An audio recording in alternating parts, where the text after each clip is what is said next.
Subscribe to our YouTube channel and press the bell icon to get the latest updates.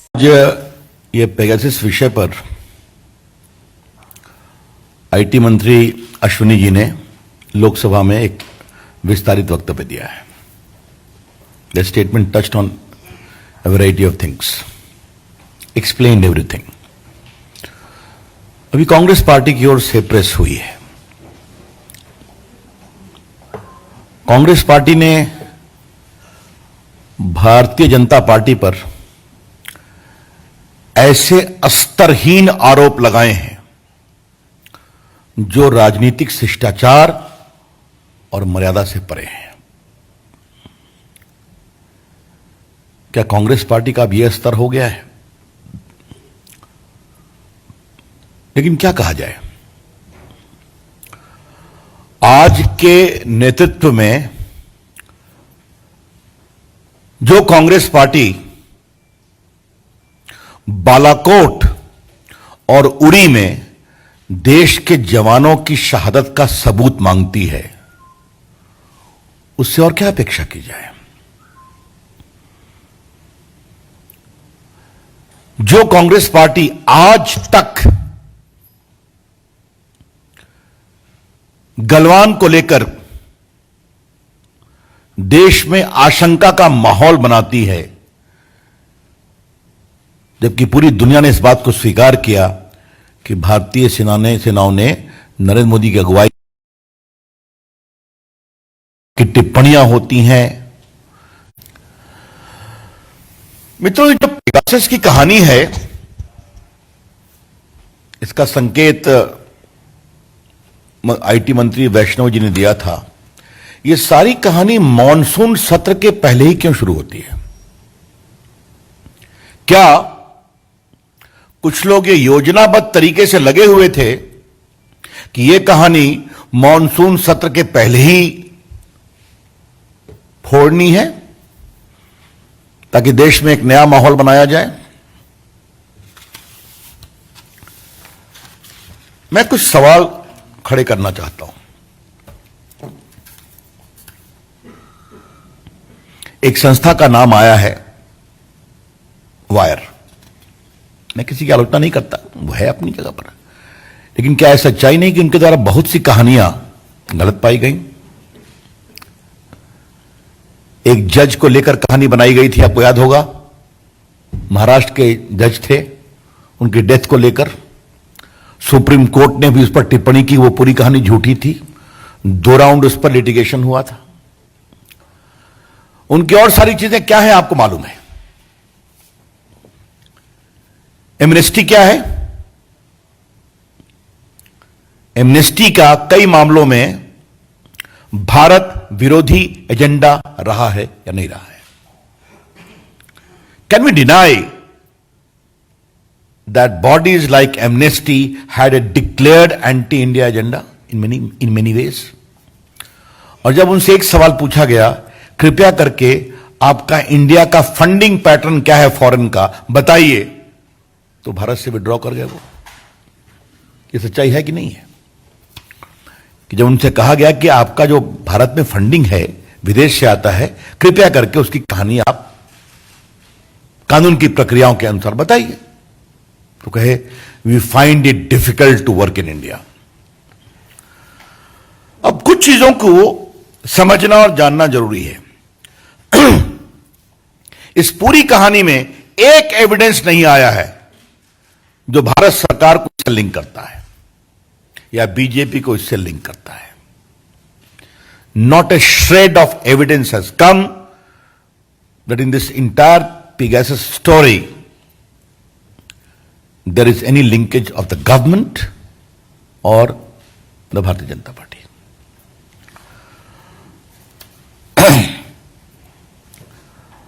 यह सवाल इसलिए जरूरी है कि दुनिया डिजिटल दुनिया है, तो दुनिया में बहुत सारे डाटाबेस हैं, लाखों में है, हजारों में है. तो जब तक आप उस डाटा का कोई एविडेंस नहीं देंगे भारत से लिंक करते हुए, तो आप निष्कर्ष कैसे निकालेंगे? ये आरोप कैसे लगाएंगे आप? और उसमें आपको बता दें कि जिन लोगों ने स्टोरी को ब्रेक किया उन्होंने स्वयं कहा है कि ये फोन नंबर का डाटाबेस में होना इस बात का संकेत नहीं है कि इसे हैक किया गया या इसके साथ कोई इंफेक्शन विथ पेगासस किया गया.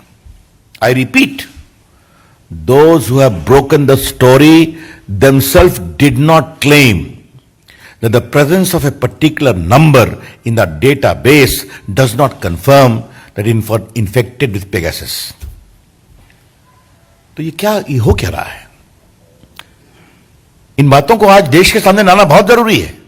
और फिर मैं कह रहा हूं, यह सारी कहानी मॉनसून सत्र के एक दिन पहले क्यों खोली गई?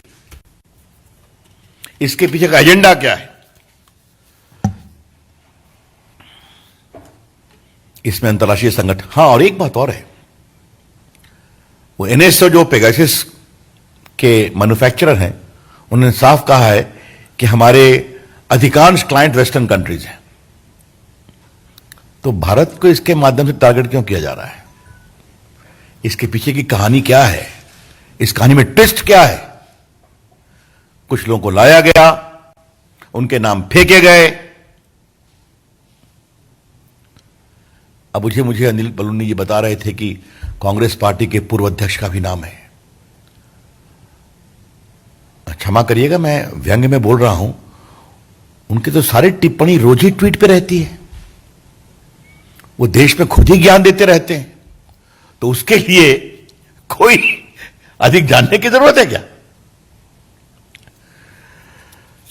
अब एक बात हम आपसे और कहना चाहेंगे कि ये जो पूरे ये संस्थाएं, अंतर्राष्ट्रीय संस्थाएं, और भारत में उसको एक प्रकार से फोड़ने की कोशिश और ऐसे मर्यादा विहीन शब्दों की चर्चा, तो क्या भारत की राजनीति में कुछ लोग सुपारी एजेंट हैं क्या? मैं इस शब्द का प्रयोग कुछ जिम्मेदारी से कर रहा हूं. कुछ दल, कुछ नेता, क्या ऐसी अंतर्राष्ट्रीय कॉन्स्पिरेसी होती है तो उसके सुपारी एजेंट बन जाते हैं? और ये कोई नई बात तो नहीं है. याद करिए आप, कभी भारत की विविधता पर चोट हो रहा है, कभी भारत की मीडिया फ्रीडम पर चोट हो रहा है, कभी भारत में मल्टी कल्चरलिज्म पर अटैक हो रहा है. ये चलता रहता है ना, आप देखते हैं. और इन सबों का कारण एकमात्र यही है, एकमात्र, कि हमारे प्रधानमंत्री नरेंद्र मोदी जी की अगुवाई में जो भारत ने दुनिया में अपनी एक साख बनाई है, उससे लोग परेशान हैं. तो इस विकास की यात्रा को रोको और इस आत्मनिर्भर, आत्मविश्वास भारत की यात्रा को रोको. Try to block the story of India's development which is आत्मनिर्भर and which is full of confidence. यह है समस्या. अब यह बताइए कि क्या यह भारत के खिलाफ कुछ रिवेंज है क्या? जिस तरह से भारत ने कोविड में काम किया, जिस तरह से भारत में आज वैक्सीनेशन चल रहा है, लगभग क्या 40 करोड़ हो गए ना? 40 करोड़ दुनिया की बहुत सारी आबादियों से अधिक है. उसमें अधिकांश मेड इन इंडिया वैक्सीन है. आज भारत में कॉन्सेंट्रेटर बन रहे हैं, पीपीडी किट बन रहे हैं, वेंटिलेटर बन रहे हैं. भारत ने दुनिया में एक नया पैमाना स्थापित किया है. 75% देश के पॉपुलेशन को फ्री वैक्सीन दी जा रही है. तो क्या इससे कुछ लोगों को परेशानी है क्या कि भारत ये सब कैसे कर पा रहा है? चाहे वो डिजिटल इंडिया का क्षेत्र हो, आईटी का क्षेत्र हो, भारत की सेनाओं की बहादुरी का क्षेत्र हो, इससे परेशानी हो रही है क्या? या कुछ लोगों को इससे भी परेशानी हो रही है कि भारत टेक्नोलॉजी में आज सबसे अधिक विदेशी पूंजी निवेश प्राप्त कर रहा है. आपको मालूम होगा, दुनिया में highest FDI is coming into India. इससे परेशानी हो रही है क्या? यह हम जरूर जानना चाहेंगे. इसीलिए यह सवाल फिर रेलेवेंट होता है कि अगर 45 से अधिक देश पेगासस का उपयोग कर रहे हैं, जैसा कि एनओसी ने बताया है, तो सिर्फ भारत को ही टारगेट क्यों किया जा रहा है? जबकि कहा गया कि साहब हमारे यहां एक सिस्टम है, आज मंत्री जी ने बताया, वो सिस्टम ये है कि फोन को अगर टैप करना है या ट्रैक करना है तो टेलीग्राफ एक्ट के सेक्शन 5 में इस बात का प्रावधान है कि उसके लिए केंद्र के होम सेक्रेटरी या प्रदेश के होम सेक्रेटरी परमिशन देंगे। परमिशन रूल्स के मुताबिक, चाहे वो आईटी एक्ट हो, टेलीग्राफ एक्ट हो, एक निश्चित सीमा के लिए वो कार्रवाई चलेगी। उस कार्रवाई को एक रिव्यू कमेटी है जिसको कैबिनेट सेक्रेटरी हेड करते हैं, जिसमें IT, communication secretary, law secretary बैठते हैं। वो नहीं कंफर्म करेंगे, नहीं चलेगा। तो ये पूरी एक प्रक्रिया, और ये सिर्फ और सिर्फ राष्ट्रीय सुरक्षा, नेशनल सिक्योरिटी के अनुपालन में हो सकती है। इस पर सुप्रीम कोर्ट के कई फैसले हैं, कई प्रक्रिया है, आपने देखा होगा। मैं आपको बता दूं कि अभी इंटरनेट का विषय आया था तो सुप्रीम कोर्ट ने उस विषय की जांच की, इंटरनेट को जो रोका गया कुछ समय के लिए, क्यों रोका गया? क्योंकि टेररिज्म का एक कंपेरिंग नेशनल इंटरेस्ट था। तो भारत में एक मजबूत कानूनी ढांचा है ऐसा काम करने के लिए। There is a robust legal framework available in India when only national security phone tapping can be done. और सबसे बड़ी बात है कि जो लोग अपना नाम बता रहे हैं या कुछ लोग कह रहे हैं, वो भी इसको विश्वास से सबूत नहीं दे पा रहे, क्योंकि जहां से कहानी आई है उन्होंने खुद कहा है हमारे पास कोई एविडेंस नहीं है इसको लिंक करने का, सिर्फ नाम है डाटाबेस में। तो डाटाबेस तो 50,000 का है। मित्रों, इस पर कुछ केसेस भी हुए थे। 19 में भी एक लोकसभा के चुनाव के पहले कहानी उठी थी, उसने भी जवाब, उस समय भी पेगासस की बात आई थी। यहां कई वरिष्ठ पत्रकार बैठे हैं, उनको याद होगा। लेकिन सुप्रीम कोर्ट में केस हुआ था जहां पर व्हाट्सएप के द्वारा यह स्पष्ट रूप से कहा गया कि व्हाट्सएप के सिस्टम को पेगासस से आप बग नहीं कर सकते, उससे डेटा आप हैक नहीं कर सकते। WhatsApp very specifically contended before the Supreme Court that its data cannot be hacked by the Pegasus of the Israeli system, company system. अब सामान्यतः हम वकीलों की चर्चा नहीं करते हैं, कौन किसका वकील बनता है, लेकिन यहां पर ये वकील का नाम ना जरूरी है। व्हाट्सएप के वकील थे श्रीमान कपिल सिब्बल। उन्होंने प्रोफेशनल कैपेसिटी में कहा। तो ये सारे हमने आपको एविडेंस दे दिए कि जिस तरह से ये जानबूझकर मॉनसून सत्र के समय सदन को डिसरप्ट करने और देश में बेबुनियाद एजेंडा खड़ा करने की कोशिश है। और इसका एक कारण है, इसका कारण है कि कांग्रेस पार्टी सिमट रही है, कांग्रेस पार्टी हार रही है। पंजाब में क्या ड्रामा चल रहा है कांग्रेस पार्टी में, रोज आपको टीवी को दिखा रहे हैं। अब तो राजस्थान में भी कांग्रेस के नेता ही आरोप लगा रहे हैं अपने मुख्यमंत्री पर कि हमारा फोन टैप हो रहा है। यह भी आप देख रहे हैं। वहां उनके झगड़े सुलझ नहीं रहे हैं, वहां उनकी स्थिति और परेशानी में हो रही है।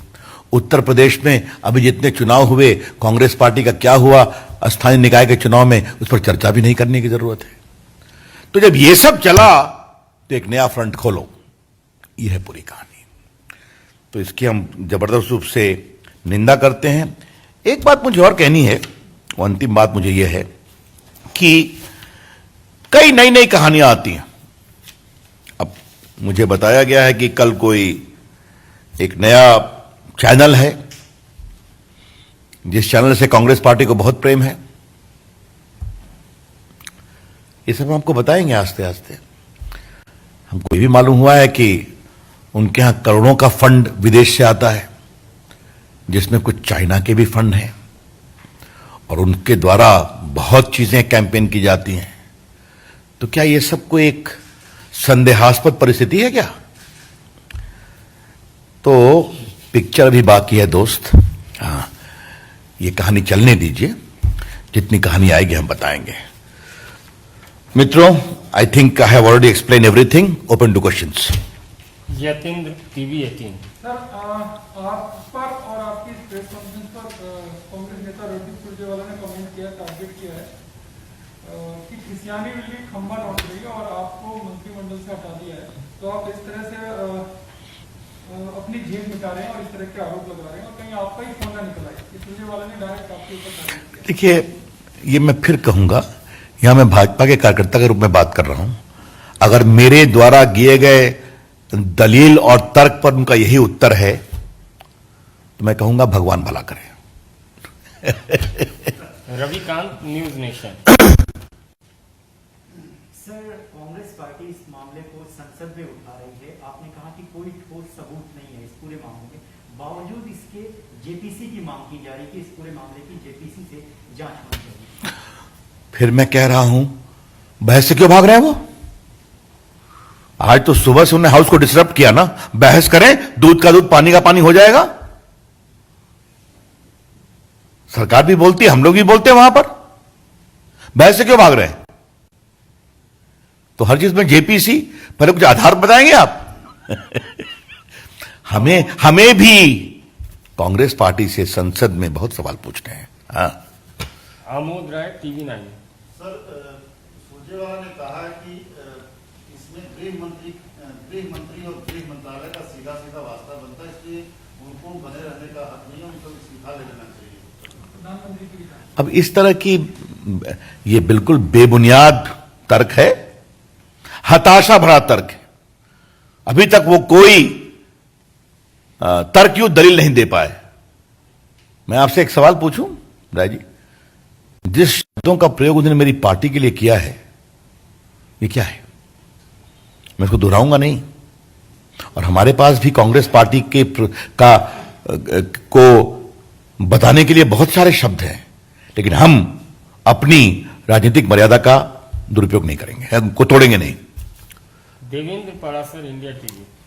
सर, क्योंकि आप खुद आईटी मिनिस्टर भी हैं और बहुत स्पष्ट वाली तरीके से सब कुछ कह रहे हैं, तो उसी अंदाज में जवाब ये जानना चाहेंगे, क्या आपकी पार्टी की सरकार पेगासस का इस्तेमाल करती है या नहीं? देखिए, मैं आपसे बिल्कुल कहता हूं, स्पष्ट रूप से कह रहा हूं, आज सदन में स्वयं मंत्री जी ने कह दिया है, इफेक्टिवली कहा है। नहीं, इस यूज के बारे में कहा है। पेगासस का इस्तेमाल करती है? नहीं, हमने ये कभी नहीं कहा कि हम करते हैं इसको, बिल्कुल नहीं। ये क्या मतलब है इसका? जब हमारा पूरा एक सिस्टम है, इस फोन के टैपिंग का लीगल फ्रेमवर्क है, तो हम उसका कोई उल्लंघन नहीं करते, इसका कोई मतलब नहीं है। हाँ। निशान। सर, कांग्रेस पार्टी ने जब हमने ये पूछा कि सदन में जब सरकार चर्चा चाहती है, तो कांग्रेस पार्टी ने ये कहा है कि अगर इस तरह की बात उठी है तो जांच हो जाए, अगर इसमें जासूसी का मामला है तो भी जांच हो जाए, और अगर किसी बाहर के देश के द्वारा जासूसी की गई है तो ये नेशनल सिक्योरिटी का इशू है, इसीलिए इंक्वायरी होनी चाहिए। ऐसा है, मैं फिर कह रहा हूं, आपके आरोप में कोई वजन तो होना चाहिए।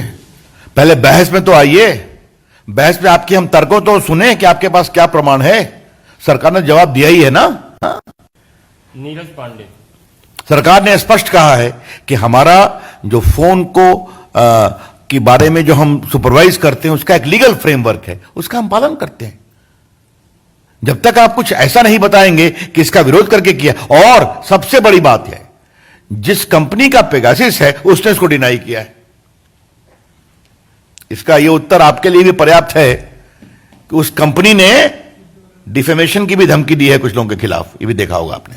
हाँ, रवि जी, फोन टैप मामले में जितने नाम आने में बहुत सारे नाम वो हैं जो हमेशा अपने ट्वीट के माध्यम से या खबरों के माध्यम से, आपने बयानबाजी के माध्यम से सरकार को घेरते रहे। क्या आपको लगता है कि उन लोगों को सेफ करने के लिए इस तरह का प्लान में इस तरह की खबर पब्लिश कराई गई है या टारगेट किया गया सरकार को? देखिए, मेरा सिर्फ कहना है कि ट्वीटिंग से कोई हमारी सरकार को घेर नहीं सकता। हर व्यक्ति अपना फेसबुक लिखे, ट्वीट करे, अपनी बात कहे, हमें क्या फर्क पड़ता है। आलोचना का अधिकार भी है, लेकिन आपको आपकी राजनीतिक साख कितनी है तो देश की जनता तय करेगी ना चुनाव में ना। हाँ, इसलिए उसका कोई मतलब नहीं है। मोटी बात यह है कि एक बहुत गंभीर संशय भरा सवाल उठ रहा है कि ये सारे सवाल तभी क्यों उठते हैं जब देश में कुछ महत्वपूर्ण घटना होती है, और आज मैं आपको लिंक करता हूं, सुनिए आप, और इसको मैं बहुत गंभीरता से कह रहा हूं। अमेरिका के राष्ट्रपति प्रेसिडेंट ट्रंप आ रहे थे तो राइट को भड़काया गया, आपने देखा होगा, सीए को लेकर। 2019 का चुनाव हो रहा था तो पेगासस की कहानी चलाई गई। आज लोकसभा का सत्र शुरू होने वाला है तो एक दिन पहले इसको फोड़ा गया। और जब कांग्रेस पार्टी की हालत बहुत खराब है, क्या पंजाब, क्या राजस्थान, क्या यूपी के निकायों के चुनाव का रिजल्ट, तब फिर ये छोड़ा गया, निकाला गया। तो इसके पहले इसके कारण कुछ ना कुछ, और उसमें कई पत्रकारों का जो नाम की चर्चा होती है, उनके पूर्व के संबंध किससे क्या हैं, ये भी मालूम है। Himanshu, Republic TV.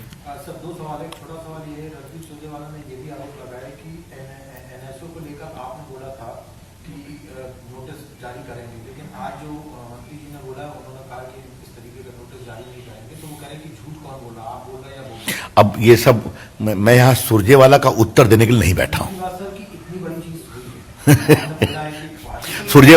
सुरजेवाला हर बात सही बोलते हैं, क्या बोलते हैं, क्या मतलब है इसका? चलिए, हाँ। आपने बोला कि बीजेपी के ऊपर इतना आरोप लगा, तमाम सरकार के ऊपर आरोप लगा, तो क्या आपकी तरफ से या सरकार की तरफ से या बीजेपी की तरफ से कोई एफआईआर दर्ज की जाएगी, कोई कानूनी कार्रवाई की जाएगी इस तरीके की? अब ये देखना पड़ेगा, ये आगे देखना पड़ेगा।